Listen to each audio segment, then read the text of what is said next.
Hey everyone, welcome back.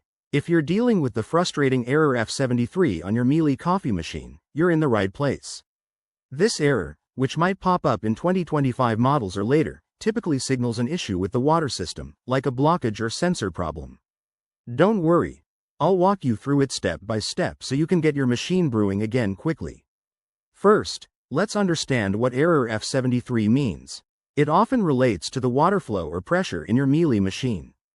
Common causes include limescale buildup from hard water, a clogged filter, or even a faulty pump.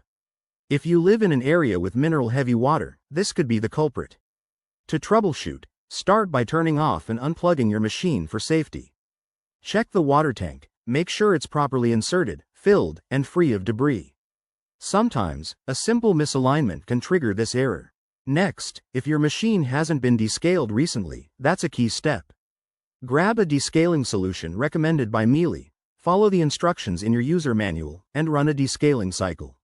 This usually takes about 15 to 20 minutes and can clear up minor blockages. If the error persists, inspect the internal components. Carefully remove the brew unit or water lines if you're comfortable, and look for any visible blockages or residue. Use a soft brush or cloth to clean them, but avoid using harsh chemicals that could damage parts. In more serious cases, error F73 might indicate a hardware issue, like a defective sensor or pump. At that point, it's best to contact Miele customer support or a certified technician. They can diagnose and fix it properly. There you have it. Simple steps to tackle error F73 and get your coffee flowing. Remember, regular maintenance is key to avoiding these issues.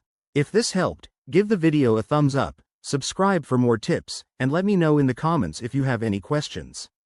Thanks for watching, and see you next time.